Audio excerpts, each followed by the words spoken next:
Where do I want to start with this one? This is a really cool win for our team because I thought we executed in all three phases really well. I'll start on special teams.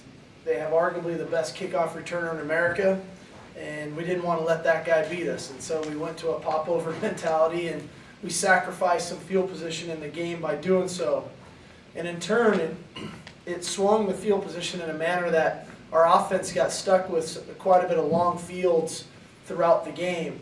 And it put our defense in a situation where they were getting stuck with some shorter fields, but we just didn't want to give up 7 points on a kickoff return to a guy that's done it 3 times in the last 2 weeks. And what came out of that was I thought we played really good first down and second down defense, which allowed us to play amazing third down defense. And it's unfortunate we gave up the one long run there. I believe it was in the second quarter. I have to check exactly when that occurred. I guess first quarter, late first quarter. But outside of that, our defense was phenomenal. We got the third down. I think they only converted 1 third down all night. And so our defense got to a point to where we covered well. We pressured enough, especially late in the game. And then for us offensively, the third down conversions were awesome. I think we were about 50% in the first half, and then finished up right around 50% there for the ball game. And we had good balance, which is what always we want to have. I thought Bishop had another excellent night running the football. We kind of know what he is, and we know what the types of runs he's going to have. 36 carries, I think he had tonight for over 160 yards. The playmakers on offense made their plays in Austin and Kaysen. The role players made their plays when they had their chances, whether it was Kendall Taylor, what Evan Hudson brings, what John Amosa brings, what DeAndre Campbell brings, what Cody Bruns brings, Jadon Mickens brings. So that's kind of our mix, and that's our balance. I thought this was by far and away Keith's best game of the year. I've kind of felt that coming over the last couple weeks, and I thought our offensive line did an admirable job against a very good defensive front. So all in all, it's a great win against a good opponent. We're happy to be bowl eligible, but there's plenty of work still left to be done for this football team, and we realize that, we understand that, and we'll get back to work here and try to go get another one at Colorado. What was it about Keith that made you think that a night like this was coming? Well, I just saw some things the last couple weeks. He had been playing a little bit better the last 2 weeks against Oregon State and Cal, but more so than that, if you noticed him on the sidelines when we were on defense the last couple weeks, he was very involved, very engaged in the game. He was right there with the defense, wanting the defense to play well.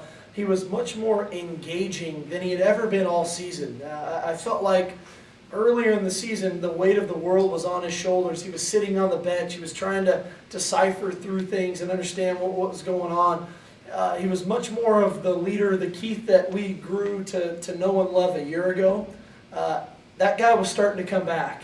And yeah, he missed some throws here and there, maybe some reads here and there and all that. And he had a couple turnovers, but just the energy that he brings. He's got an infectious energy about him that the team really responds to. And that was starting to come.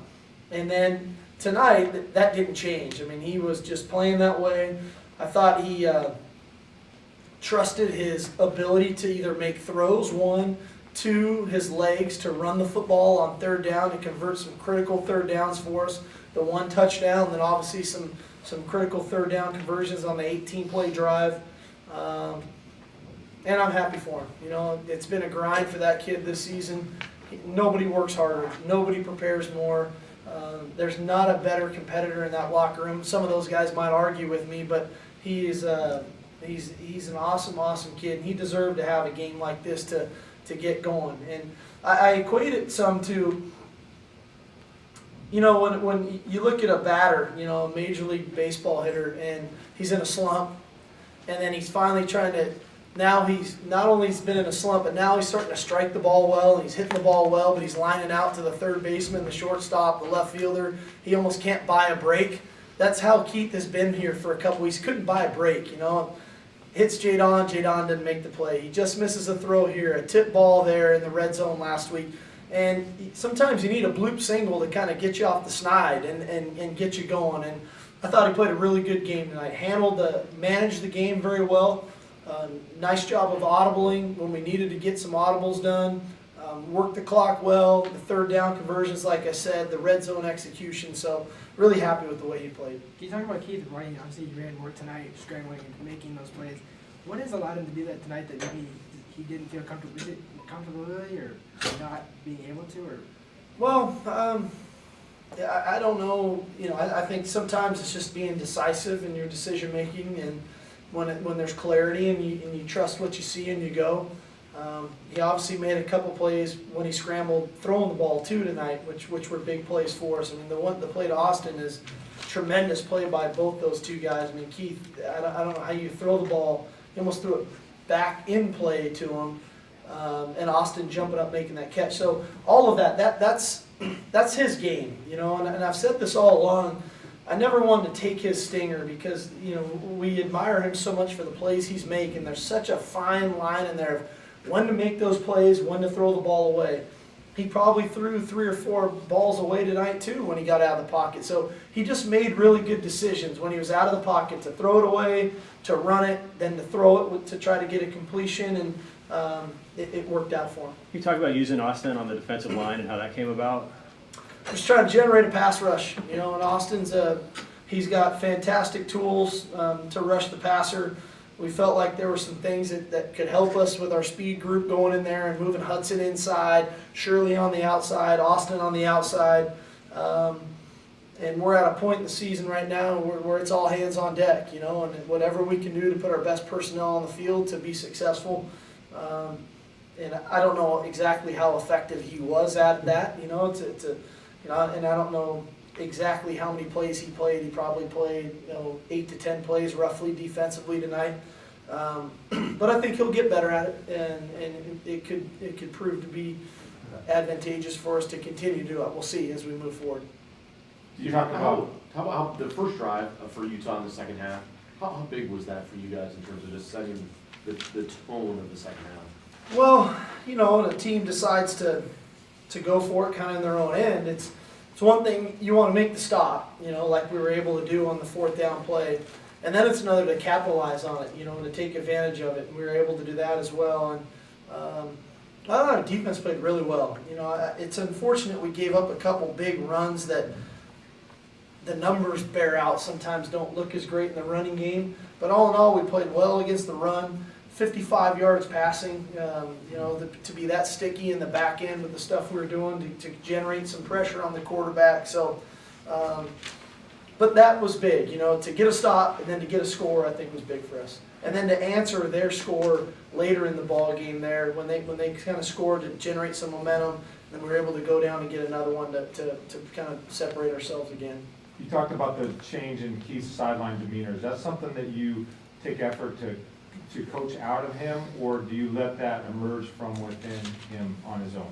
Well, I think you talk to it, and we've been talking to him about that for quite some time, and that's easier said than done. It's easy to talk about that stuff on a Sunday and a Monday, and then Saturday rolls around and you get sacked and you get hit in the back, and it's 2nd and 1, and you're trying to take a shot and you get sacked before you're able to set up. And but for him to be able to come to the sidelines and remain the positive Keith that we're so accustomed to be around, and pop right back up and be right there with his teammates, I thought was really cool for him. And it's been a process for him. And I had to remind myself here at some point of all of the stuff that has changed around him. And what reminded me of that is Senio Clemente was here last week, and I thought, okay, there's his left tackle from a year ago. His starting tailback from a year ago is in the NFL. His 2 other wide receivers are playing in the NFL from a year ago. He had 4 other offensive linemen get hurt. He had 2 other running backs that were supposed to be the starters get hurt. He had the other starting receiver who was supposed to be with him get hurt. And he got in the huddle, and there was a lot of new faces for that guy. And I just think he got a little too serious for him and shouldered too much for him. And it's cool to see a guy believe in himself and work his way through it and fight through it and play good football. And I think he's going to play great the rest of the way. You know, he's gotten himself back.